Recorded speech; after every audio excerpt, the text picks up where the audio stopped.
Howdy, daddy folks. It is Diecastbuffet here again. Welcome back to NASCAR Thunder 2003. And well, it's time for the 3-race wildcard stretch. You might even consider it a 4-race wildcard stretch, maybe even 5.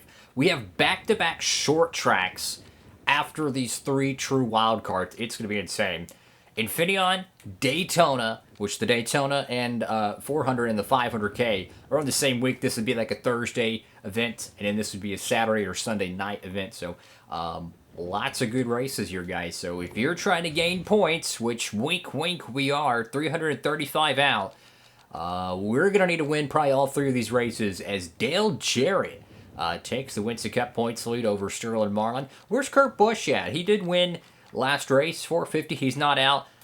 Generally, after the Daytona race, I like to start eliminating drivers mathematically and, or not mathematically, but more or less realistically. We gotta change the paint scheme up though. We need a good looking race car. Let's see. I don't think they do much bass fishing in Sonoma, so let's go with the Super Guard car. Let's go. Alrighty, folks. So we qualified 15th for the Dodge Safe Mart 350. I think Tony Stewart's on the pole, and without further ado, let's go trackside. NASCAR Winston Cup Racing is in the Sonoma Valley today. MRN is live with flag-to-flag coverage of today's Dodge Save Mart 350 from the Infineon Raceway.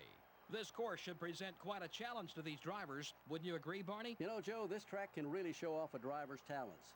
This is truly a course where your skill alone can mean the difference between finishing first and 41st.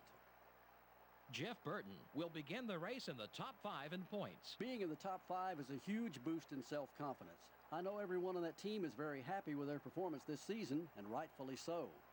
In 1992, Kyle Petty enjoyed one of his finest seasons in Winston Cup with a 5th place points finish, 2 wins, and 5 front row starting spots. And he followed that up with another 5th place points finish the next year. But after that, he struggled for a long, long while, reaching a career low of 43rd place after the 2001 season.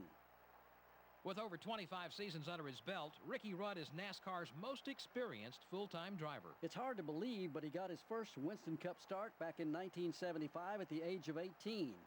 Since then, he's been in the top 10 in points more often than not, and he's still at the top of his game.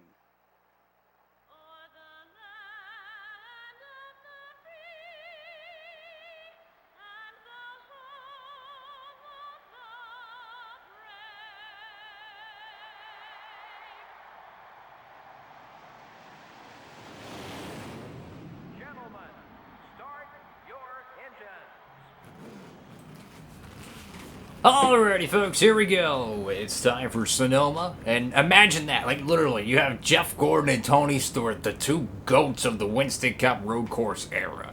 Eventually, you want to consider, Chase Elliott up there because they run like 10 road courses a year, but that's besides the point. Tony Stewart and Jeff Gordon are still the 2 best at it, considering they only run there twice a year, but that's besides the point. So anyways, we're qualifying 15th. Tire strategy. Will we see the caution? Will we not see the caution? That's going to be the deciding factor for this win. I really don't have a strategy for this race. I'm just going to go with the flow, and we're going to see where we're at in track position before we get too aggressive. But one thing I don't want to do is I don't want to destroy the race car on lap 1. Sorry, Dale. Because they're going to all woe up right here. Yep, right there. They always woe up. And, yeah, let's just see if we can settle out and start making some hay. Ooh, Nelly. I love Sonoma, man. It's such a fun racetrack.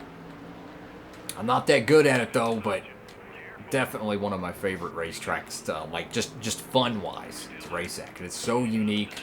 It's really technical. Watkins Glen's more of a speed track, which makes Watkins Glen so much fun. But this one's a true technical road course with all the S's and elevation changes.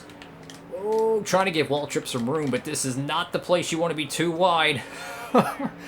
Those Gen 7 cars, they turn on road courses on a dime because they're a bootleg sports car. These things are not designed for road courses. They are not meant to turn on a dime. I mean, we're talking 3,400-pound stock cars. Here we go.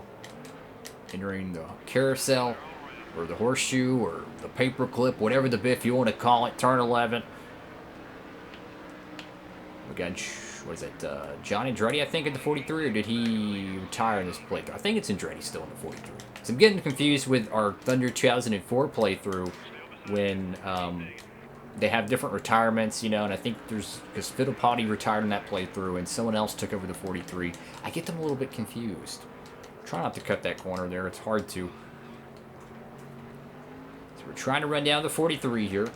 You don't want to overstep your welcome at Sonoma, because if you do, oh boy, there's a lot of walls around you guys. Come on, come on. Plus, if someone brake checks you and you already have a crap load of damage, you're just asking for a DNF.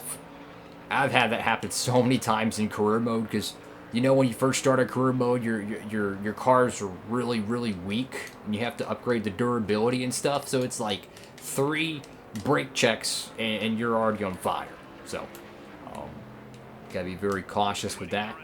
Hey, when we're already borderline up to where we qualified in the 15th position, and the tire wear is going to keep going our way.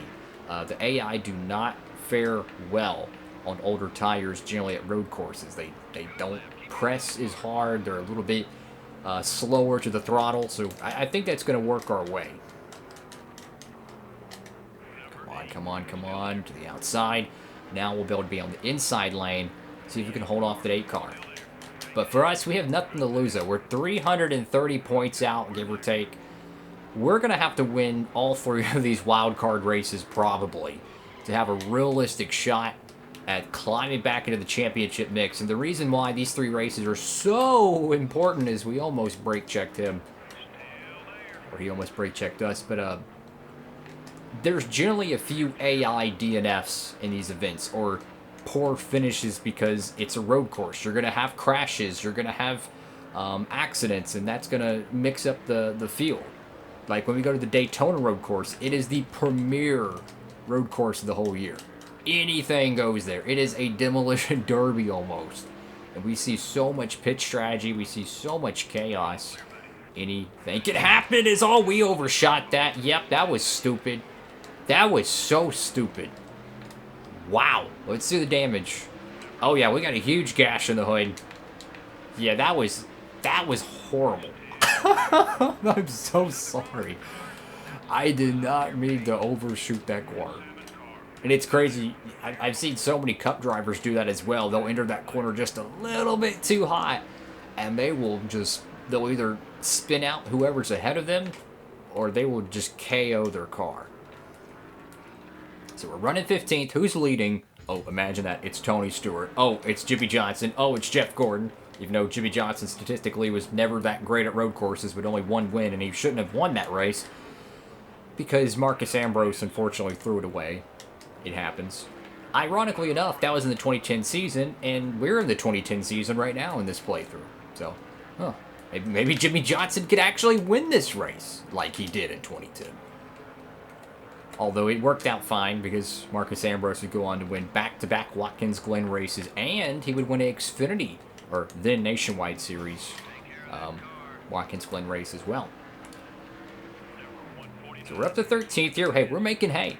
We're making hay. Me and this 8 car, we're slowly moving up to the front. I don't think anybody's pitted yet. Or no, I take that back. There has been some cars that have pitted. You can see them on the map there. All ahead of the blue dot, which is our race leader. Personally, I like to be cautious when pitting at this track, because if you have a yellow that comes out, you might not have to pit at all. So if you pit right now and you're in dead last and everyone else stays out, well, guess what? Even though you got fresh tires, you still have to pass 30-something cars with a handful of laps to go.